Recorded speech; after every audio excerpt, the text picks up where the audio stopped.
Greetings to one and all. The British came to India on the pretext of trade and gradually took everything under their control and made their Indian slaves. While every day was a struggle for the Indians, fighting for their freedom, some key events rattled the British monarchy, enough for India to awaken to its freedom on August 15, 1947. As we all set to celebrate the Independence Day, Julien Day School, Elgin Road, brings to you a special presentation on the important events which led to India's independence from the British. Let us celebrate our freedom, but also keep in mind our obligations and responsibilities to India's future. Today, on this auspicious occasion, I wish all of you Happy Independence Day. Jai Hind.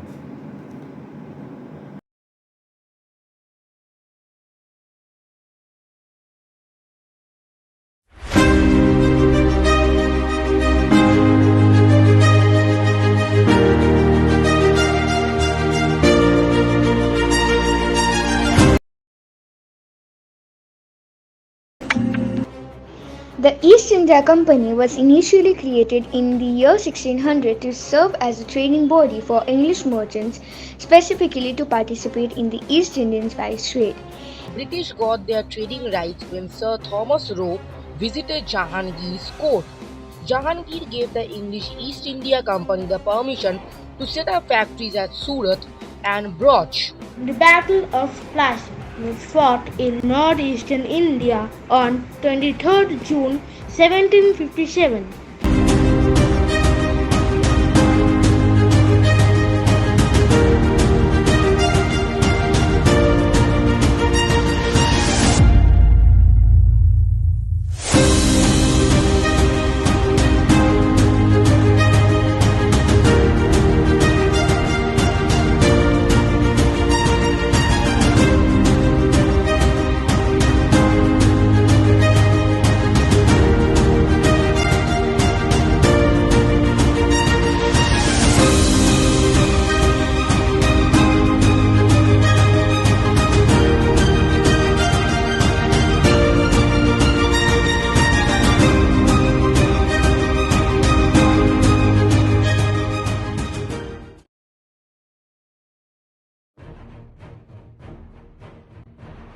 Battle of Plassey. Causes: fortifications, capture of Kolkata. The Battle of Plassey was fought in June 1757 at Plassey near Murshidabad. Troops of the British East India Company, led by Robert Clive, came up against the 50,000 men led by Siraj-ud-Dowlah. A large part of the Nawab's army was under the command of Mir Jafar, which did not participate in the battle. The Nawab himself left the battlefield after the death of his army commander Mir Madan. The disheartened army was easily defeated. Later, Siraj-ud-Dowlah was captured and put to death. The English gained control over Bengal by installing Mir Jafar as the puppet ruler. After the Battle of Plassey in 1757, the British established their dominance, which is also referred to as colonialism, in India. Mir Qasim formed an alliance with Shujah-ud-Dowlah, the Nawab of Awadh, and Shah Alam II, the Mughal emperor. The combined forces met the British at the famous Battle of Buxar on 22nd October 1764. However, the combined Indian forces of the three allies were completely defeated by the British at the battle. The Revolt of 1857 was the conscious beginning of the independence struggle against the colonial tyranny of the British. There are various names for the Revolt of 1857, India's first war of independence, Sepoy Mutiny, etc. This War of Independence marked the end of rule by the English East India Company. After this, India was directly ruled by the British government through representatives known as viceroys.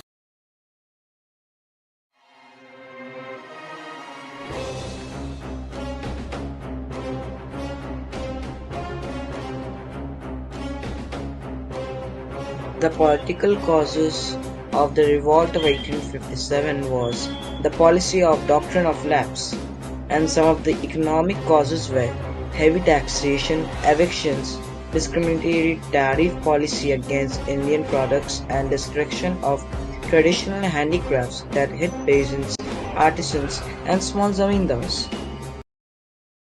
The Revolt of 1857, also known as the First War of Independence, where the sepoys at the Meerut cantonment were angered at the humiliating treatment of their comrades. They rose in revolt, attacked the jail, and freed the sepoys. Afterwards, they marched to Delhi, where they were joined by the local army sepoys. The revolt spread throughout Delhi, and the rebel forces proclaimed Bahadur Shah Zafar as the leader. The rebels of the revolt were mainly from the states of Awadh, Kanpur and Jhansi. कोटे सन 57 में वो तलवार पुरानी थी, बुंदेले हरबोनों के मुंह हमने सुनी कहानी थी, खूब लड़ी मर्दानी वो झांसी वाली रानी थी. Rani Lakshmibai of Jhansi is one of the greatest and most important freedom fighters during the First War of Independence in 1857. In her childhood, Lakshmibai was called Manikarnika, shortened Mani. She grew up in the care of Nana Sahib, the son of Peshwa Baji Rao. At an early age, Manu was married to Gangadhar Rao, who was then the ruler of Jhansi. As soon as Gangadhar became seriously ill and had no son of their own, the couple had to adopt a son, Damodar. Lord Dalhousie, the Governor General who was following the doctrine of lapse, refused to accept Damodar as the successor of throne. However, Rani Lakshmibai was not going to give up the throne so soon. She collected her soldiers and fought bravely at the fort of Jhansi. The British soldiers, they were surprised to see a sword in the hands of a queen. Certainly, she could not dominate the British army, but she fought till her last breath and gave her life for the sake of freedom. Rani Lakshmibai, a name we cannot forget for centuries. Thank you. Impact of the revolt. The control of Indian administration was passed on to the British Crown by the Government of India Act 1858. Reorganization of the army. After the revolt, the British pursued the policy of divide and rule. The Indian National Congress was established when 72 representatives from all over the country met at Bombay in 1885.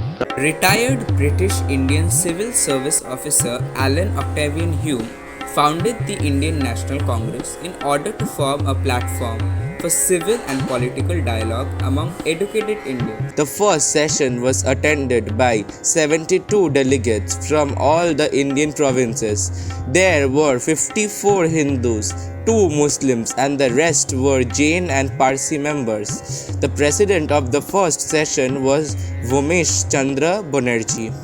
Prominent attendees of the maiden session were Dadabhai Naroji, Dinshaw Watcher, William Wedderburn, Ferozisha Mehta, etc.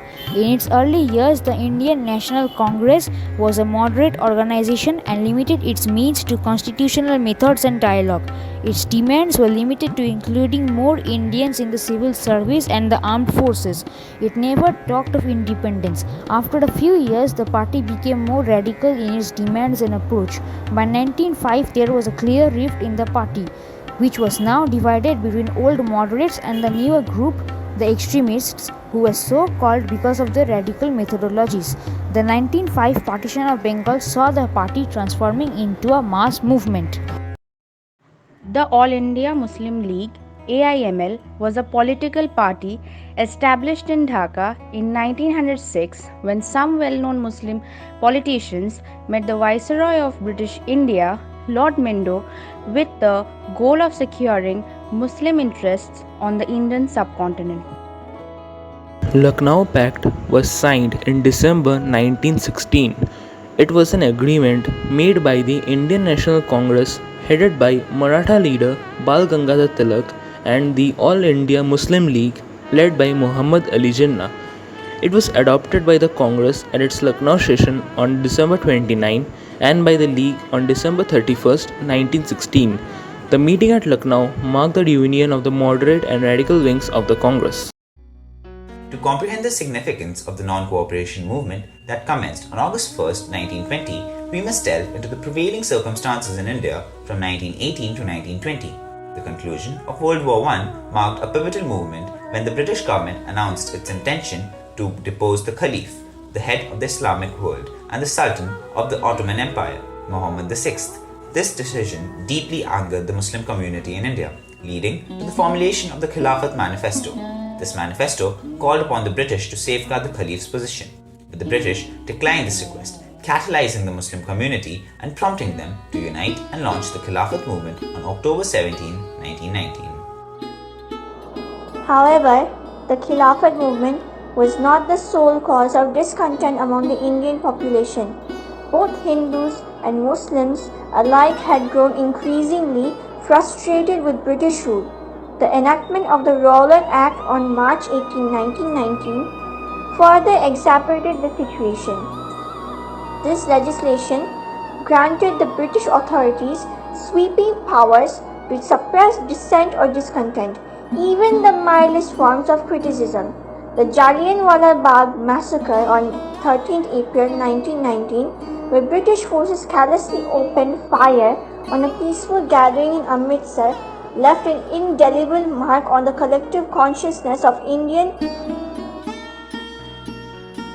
Beginning of the non-cooperation movement. The non-cooperation movement, led by Mahatma Gandhi from August 1st, 1920, marked a critical chapter in India's struggle for independence. It united Indians from diverse backgrounds in a resolute stand against the British colonial rule. The Chauri Chaura violence on February 5, 1922 was a tragic turning point in the non-cooperation movement. A group of protesters resorted to violence, burning down a police station in Chauri Chaura, Uttar Pradesh. This act of violence resulted in the death of 22 police officers. Recognizing the need to protect the movement's integrity, Gandhi made the painful decision to suspend the non-cooperation movement in February 1922.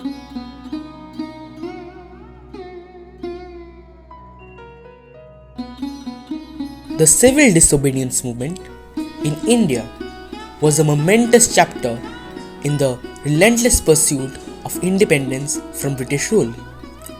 Born out of discontent and fueled by a desire for self-rule, this movement became a symbol of defiance against oppressive policies and discriminatory laws. The pivotal movement was Gandhi's Salt March on March 12, 1930.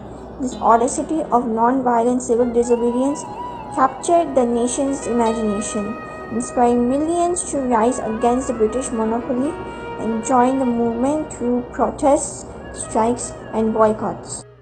The civil disobedience movement in India was a dramatic saga propelled by unwavering determination, courage, and the commitment to non-violence.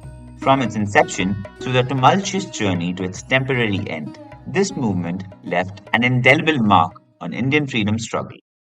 In the early 1940s, a group of brave soldiers came together to fight for India's independence from British rule.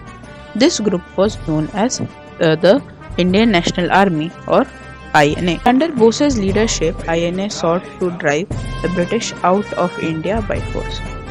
Bose's powerful speeches and the charismatic leadership inspired thousands of Indians. मुझे खून दो, मैं तुम्हें आजादी दूंगा. The Quit India movement, also known as the Bharat Chodo Andolan, was a movement launched at the Bombay session of All India Congress Committee by Mahatma Gandhi on 9th August 1942 during Second World War, demanding an end to the British rule in India.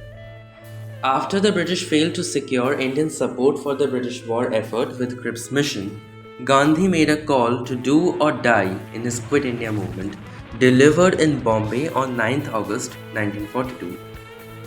The British arrested tens of thousands of leaders, keeping them imprisoned until 1945. Ultimately, The British government realized that India was ungovernable in the long run, and the question for post-war era became how to exit gracefully and peacefully. The movement ended in 1945.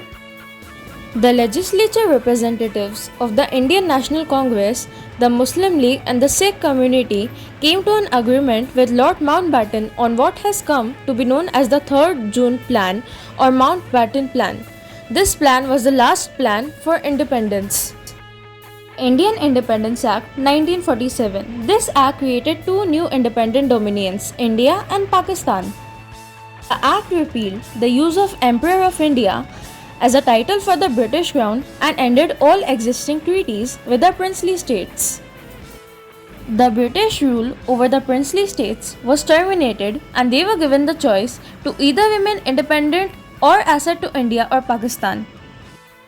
Lord Mountbatten was appointed as the Governor General of India and Jawaharlal Nehru was appointed as the first ever Prime Minister of India.